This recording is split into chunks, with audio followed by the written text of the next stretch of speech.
നിങ്ങൾക്ക് കോള് വന്നാലും കോൾ അങ്ങോട്ട് ചെയ്താലും സ്പീക്കർ ഓൺ ചെയ്ത് വേണം സംസാരിക്കാൻ. ശരി മാഡം.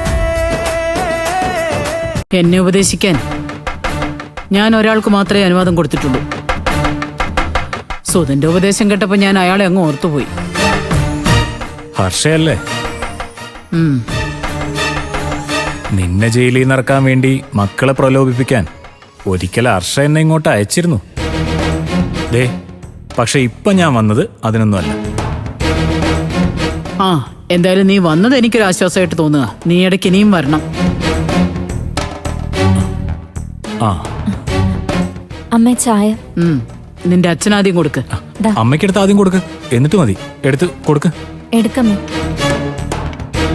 ഇന്ദ്രനൊക്കെ ചായ കൊടുത്തോ മോളെ? ഇന്ദ്രേട്ടൻ പോയി. സത്യേട്ടനും ശ്യാമും രാവിലെ ഒരു ചായ കുടിക്കും. ആ, ഞാനെന്നാ അങ്ങോട്ട് വരാം. സത്യനോട് പോലെന്ന് പറയണേ. സത്യേട്ടന് ജോലിക്ക് പോവേണ്ടതാ. അച്ഛൻ കാരണം ലേറ്റ് ആവരുത്. ഏയ് ഇല്ല മോളെ, ഇല്ല. മോള് പൊക്കോ, അച്ഛൻ ദാ ഇപ്പൊ ഇറങ്ങും. ഇപ്പൊ വരാം.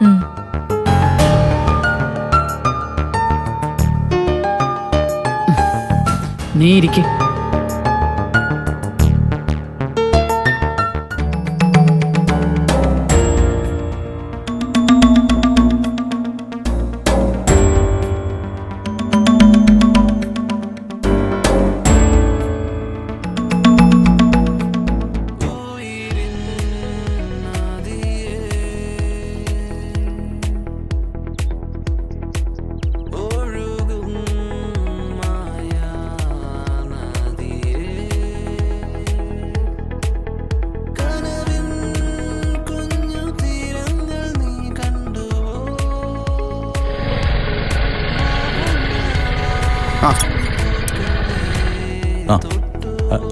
ഇതെന്താ വിനയാ നീ വണ്ടിയിലിരുന്നത്? രഘു അകത്തില്ലേ? ഇല്ലടാ, അങ്ങേര് രാവിലെ വീടും പൂട്ടി അങ്ങോട്ടോ പോയി. ഫോൺ വിളിച്ചിട്ടാണെങ്കിൽ എടുക്കുന്നില്ല. ഇങ്ങനെ വിട്ട രഘുവേട്ടൻ കൈവിട്ട് പോകാനുള്ള എല്ലാ സാധ്യതയുണ്ട്. വാ അങ്ങോട്ടിരിക്കാം.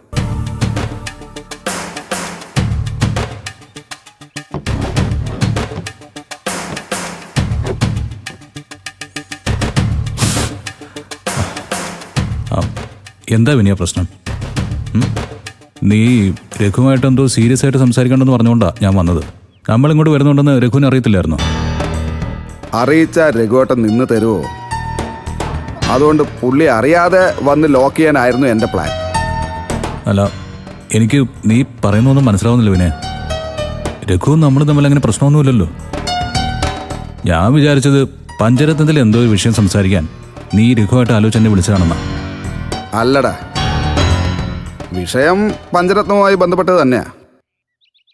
ഞാൻ ചീരുവിനെയും കുഞ്ഞിനെയും കാണാൻ വേണ്ടി അവിടെ പോയിരുന്നു. അവിടെ നടക്കാൻ പാടില്ലാത്ത ചിലതൊക്കെ നടന്നു. രഘുവേട്ടൻ്റെ ഒരു ചുറ്റിക്കളിയെക്കുറിച്ച് ഞാൻ നിന്റെ അടുത്ത് സൂചിപ്പിച്ചിരുന്നില്ലേ? അല്ല, അവൻ ഏതോ ഒരു കൊച്ചിൻ്റെ ട്രീറ്റ്മെൻറ്റ് ഏറ്റെടുത്ത കാര്യമല്ലേ? എടാ, കൊച്ചിൻ്റെ ട്രീറ്റ്മെൻറ്റ് മാത്രമല്ല, ആദ്യം ഈ രഘുവേട്ടൻ ഏറ്റെടുത്ത് അതിൻ്റെ അമ്മയായിരുന്നു. അറിയോ? ആ പ്രശ്നം ഇപ്പോഴും പഞ്ചരത്നത്തിൽ പോഞ്ഞോണ്ടിരിക്കുക. ഹോസ്പിറ്റലിൽ വെച്ച് ഈ സംഭവം കൈയോടെ പിടിച്ചതിന് ശേഷം അമ്പിളി ചേച്ചി രഘുവേട്ടനെ ഉപേക്ഷിച്ചിട്ട് പോയതുപോലെയാ. ഒരു ബന്ധവുമില്ല. അല്ല, അതെങ്ങനെയാ? അച്ഛൻ കുറച്ച് ദിവസം ഇവിടെ വന്നപ്പോ പഞ്ചരത്നത്തിലെ കാര്യങ്ങളൊക്കെ നോക്കാൻ രഘു അവിടെ ഉണ്ടെന്നാണല്ലോ അച്ഛൻ പറഞ്ഞത്. അല്ല, ഉണ്ടായിരുന്നു. ഞാൻ പോയപ്പോഴും രഘുവേട്ടൻ അവിടെ തന്നെ ഉണ്ടായിരുന്നു. പക്ഷേ അമ്പിളി ചേച്ചി രഘുവേട്ടൻ്റെ മുഖത്ത് പോലും നോക്കുന്നില്ല എന്നുള്ളതായിരുന്നു സത്യം. സത്യത്തിൽ കമ്പനിയിൽ പോലും പോവാതെ രഘുവേട്ടൻ അവിടെ നിന്നത് അമ്പിളി ചേച്ചി ഒന്ന് മയപ്പെടുത്താനാ.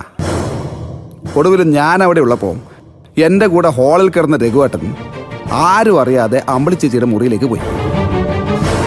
എന്നിട്ട് ബെഡ്റൂമിൽ വെച്ച് ഭാര്യയുമായിട്ട് സംസാരിച്ച ഒരുവിധം പ്രശ്നങ്ങളൊക്കെ അങ്ങ് തീരുമെന്നാണല്ലോ. അത് വിചാരിച്ചിട്ടാവും പാവം പോയത്. പക്ഷേ അമ്പിളി ചേച്ചി അതൊരു ഭീകര പ്രശ്നമാക്കി മാറ്റിക്കളഞ്ഞു.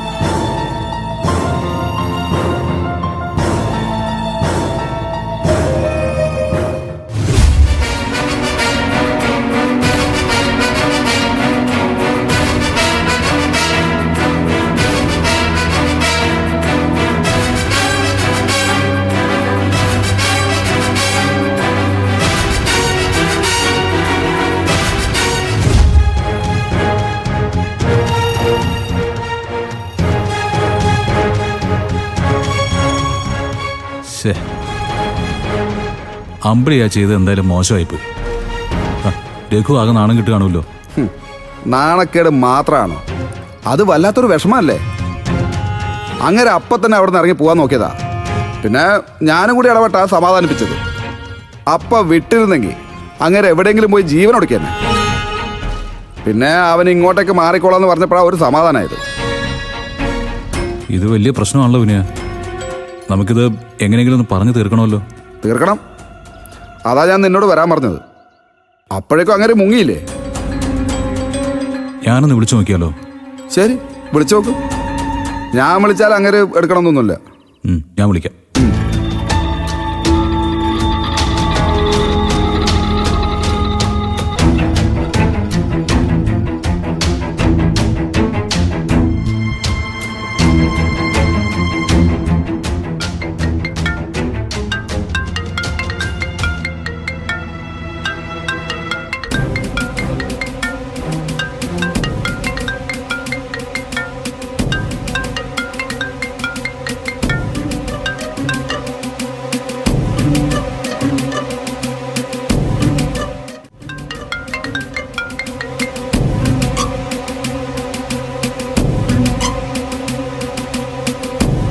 എന്താ രഘുവേട്ടാ ഫോൺ എടുക്കാത്തെ?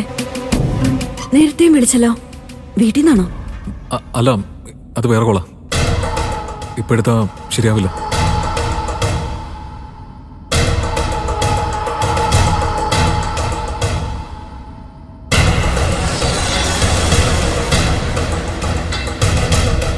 അതെ, കട്ടാക്കി. അങ്ങേര് മൊത്തത്തിൽ മടുത്തിരിക്കുക, അതുകൊണ്ടാണ് എടുക്കാത്തത്. നമുക്കെന്തായാലും ഇത് സീരിയസ് ആയിട്ട് തന്നെ കൈകാര്യം ചെയ്യാം. പിന്നെ രഘുവിനെ തിരിച്ചു വിളിക്കാതിരിക്കില്ല. അപ്പം ഞാൻ നേരിട്ട് കാണണമെന്ന് പറയാം. നിന്നെയും വിളിക്കും. അതുപോലെ മതി. നമുക്കിത് സംസാരിച്ച് തീർത്ത് രഘുവേട്ടനെ അമ്പിളി ചേച്ചിയെ ഒന്നാക്കണം. അത്രേ ഉള്ളൂ. എന്തായാലും നിനക്കിത് ഗൗരവത്തിൽ കൈകാര്യം ചെയ്യാൻ തോന്നിയല്ലോ. അതെന്തായാലും നന്നായി. രഘുവേട്ടനും അമ്പിളി ചേച്ചിയും തമ്മിലുള്ള പ്രശ്നം ഏറ്റവും കൂടുതൽ ബാധിക്കുന്നത് ചീരുവിനെയും എൻ്റെ കുഞ്ഞിനെയാണ്. അവർക്കിപ്പോൾ അവിടെ ഒരു സ്വസ്ഥതയില്ല എന്നുള്ളതാണ് സത്യം. നീ ഇതിൽ ഇടപെടുമ്പോൾ എനിക്ക് വേണ്ടി ഒരു കാര്യം കൂടി ചെയ്യണം. എന്ത് കാര്യം? ഞാൻ ഇന്ന് വേണമെങ്കിലും ചീരുവിനെയും മക്കളെയും എൻ്റെ വീട്ടിലേക്ക് കൂട്ടിക്കൊണ്ടു പോകാൻ തയ്യാറാണ്. എൻ്റെ അമ്മ അവർക്ക് ഒരു കുറവും വരാതെ നോക്കുകയും ചെയ്യും.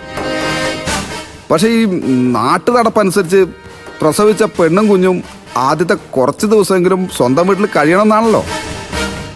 ആ, അമ്മയില്ലെങ്കിലും അച്ഛൻ മക്കളുടെ കാര്യങ്ങളൊക്കെ ഭംഗിയായിട്ട് നോക്കാറുണ്ട്. ഇതൊക്കെ അച്ഛൻ്റെ ഒരു ആഗ്രഹം കൂടിയല്ലേ വിനയ? ആയിക്കോട്ടെ, എനിക്കതിന് പരാതിയൊന്നുമില്ല. മോൻ്റെ നൂല് കെട്ടവരെ അവരവിടെ നിന്ന്